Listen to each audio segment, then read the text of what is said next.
Hey, God bless you, my friend. This is Sister Sharon, and today we want to take a look at the rise of insanity amongst self-proclaiming leaders. Some people, friends, are really finding themselves struggling within their own hearts. And I want you to understand there is ways you can discern if a person is toying with insanity. You can be spiritually insane. I have mentioned before how I know a woman who worked at the psychiatric ward here in my city. It is one of the largest psychiatric wards. And one of the number one patients, she has always said it, that she encountered were people quoting Bible scriptures and telling the other people inside of this psych ward that they were sent by God, they were called by God. But friends, I need you to hear me very closely. It is vitally important that we know there is a way that the enemy can trick you. If you do not submit to the teachings of Jesus as it relates to forgiveness, this is found in Matthew chapter 18, verse 34, where Jesus talks about a person can be turned over to the tormentors if they do not forgive. Beloved, I know personally of a woman here in my city. She will tell you she is the people's president. She will tell you she's running for president. She's been running for president for the last probably 2 decades. She regards herself as a reverend. She also regards herself as an apostolette. She doesn't call herself an apostle. She calls herself an apostolette.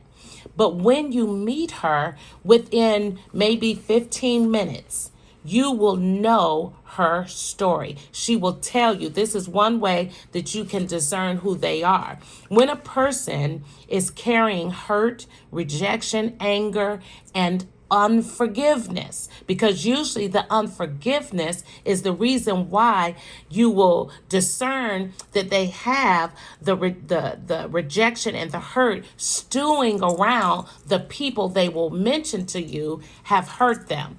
They will usually take on a martyr's disposition. And beloved, hear me. What they begin to do is heap success. This is how they want to retaliate against people that's hurt them. They want to be successful. They want you to look upon them as if they have some type of authority that you should submit to them, that you should listen to them. But friends, hear me close. When you're hurt, when you're rejected, when you feel angry about unmet expectations, especially from another spiritual leader, if you do not obey the teachings of Jesus and forgive them and pray for them and let it go, you can end up on a journey of insanity. Let's take a look at these 8 things. And the interesting thing about the woman that I know here personally, friends, she will not flinch in telling you she's going to be the next president. And with her calling herself the Reverend and the Apostolate, and friends, I want you to really imagine this. This brings reproach on the name of Jesus because people around her know that she has been declared insane and she receives benefits because this is not the way we carry about. When you know who you are, you do not seek applause without a cause. That's number 1. When a person is toying with insanity and they are attempting to solicit worship, that's really what they want. They want worship. They want adoration. They want applause. There's usually not going to be a cause. They only want you to help them to get into their position as the apostle, as the chief apostle, as the chief prophet, or the most reverend. They want you to submit to them, and they will use Jesus' name. They will use scripture to do this. So they will seek applause. There's really no cause at all. Number 2 is grander. This is where we see everyone calling themselves apostles and prophets. And at the end of the day, if that's your administration, be about it. Don't talk about it. Be about it. If you claim that you're an apostle, but you have never traveled outside of the United States, you have never been to a foreign country to preach Jesus Christ crucified, you're not an apostle. An apostle simply means a sent one, a messenger that has been sent. In this case, as we're speaking by Jesus Christ, there's an anointing on your life to go into regions and countries where no one has ever heard the true gospel of Jesus Christ. So when you see someone overtly passing out their business cards, I speak about this often here on the channel. Friends, this is an indicator that there could be some insanity going on. This person is projecting themselves in a position of authority. Number 3, they will oftentimes defend their position, but not the cross. In other words, they will have people around them defending that they're the bishop. That's my first lady. They will have other people who are brainwashed defend a position, not the gospel. See, what we want to do is defend the faith, not a position, not a pseudo authority taken on by someone who is able to seduce the unlearned and those that choose not to study to show themselves approved. And oftentimes, number 4, that was number 3. Number 4, they are very often extremely charismatic, very articulate. Very articulate. And this is where Satan can deceive you, friend, into thinking because you have a way of speaking that this is the anointing. But Paul said he didn't come with enticing words of man's wisdom and eloquence of speech. So we have to be careful because the evil one can trick you to think because you speak with a certain tone, you have a certain charisma, that this person, friend, is authentic, because the grandeur is what usually pulls people towards them. Keep in mind, when a person is overt, that is an automatic red flag. When a person is wearing collars and robes and all of this outward show, it's a flag. It's a red flag. Number 5, there is no fruit. There is no fruit. All they do is talk, talk, talk. But we know we have a crisis in the land. There is so much death. The pandemic alone, friends, has placed many people in fear and anxiety. But you do not see these people out in the trenches. You don't really see them in their communities doing anything. It's almost like number 1, I said they want the applause, but there's no real cause. There's nothing really going on. Pay close attention to that, because this is the marking of a spiritual insane person. Number 6, some of them do not have jobs. They are receiving government benefits because privately some have been declared insane. And they have to take these benefits and drugs because the people that follow them don't know behind closed doors they deal with depression. They are not able to command their soul. Their soul is out of control. And they do go to seek out the medicines and the different treatments for their mental illnesses. But they're not going to tell you that. Number 7, signs and wonders. These people, and look, let me digress to number 6 again. When you see people like this, friends, ask them, what do they do for a living? How do they pay their bills? If you're going to submit to a, quote, apostle, reverend, pastor, prophetess, ask them, what do they do to make money? There has to be some income in order for them to live.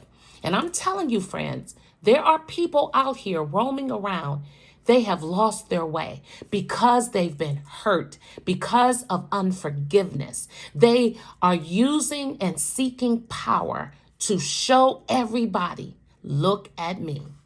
So, friends, ask them what they do. Because some, I tell you, number 6 there. Number 7, signs and wonders. This you will see very dominant. They have to put on a show. And we're not saying, friends, I believe in healing. I believe in casting out devils. I believe in all of it. But here's where you got to be careful. Where you see an over exalting of miracle signs and wonders, wherever you see a person really putting on a show around so-called prophecy, wherever you see this, you need to let those red flags come. Because this, my friend, it ties into that unquenchable, unsatiable desire for worship. They want you to see them. They want you to think they have something, my friend. But at the end of the day, I want you to know this. Beloved, Jesus' miracles that he was performing, it was his disciples follow me. It was his disciples writing this stuff down. It was them. They were writing about what they saw. They were writing about it, friends. So when there's over some people, I met a girl recently, she said it like this. I asked her, did she have a relationship with Jesus Christ? Did she know God? Was her sins forgiven? She said, yeah, child, please. Girl, I don't go to church though, because that ain't nothing but a show. Listen, friends, many people, that's what they believe. So I am persuaded when we look at the scriptures, Jesus, when he was going about, he was moving about performing miracles. He wasn't having where people would just come and he would put up a billboard, miracle signs and wonders, deliverance today at 5:00, because the Holy Spirit is in charge of these gifts, beloved. It's the Holy Spirit. Amen. And you cannot predict and tell someone or a group, show up at this time tomorrow and you go get your miracle. You got to be careful, because this could be a manifestation of an insane minister, a servant of darkness, beloved, because pride will push you into this type of behavior because of unforgiveness. And really what it is, my friend, as I move to number 8, is a cry for help. Last but not least, when you see men and women who are sexual and provocative in their disposition and their presentation, their temple is clad in provocative attire, but they will tell you that they are extremely, put it like this, friends, you can't tell them they ain't the anointed ones, but you would have to beg the question, does the Holy Spirit let you dress like this? You can still display your breasts, your hips, your thighs, and claim that the Holy Spirit is moving through you, and you are a moving pictorial of sexual, lewd, in some cases just lewd. You're like, is this person serious? Friends, these are manifestations of people who have lost their way, and they are using the name of Jesus. They are using spiritual vernacular. They are using spiritual semantics to draw people who do not have discernment. Friends, let us consider these things and remember the teachings of Jesus. We have to forgive, because if you don't allow forgiveness to be your bedrock, you can easily start moving in this insane vein out to show everybody I'm somebody. Friends, retaliation Yes.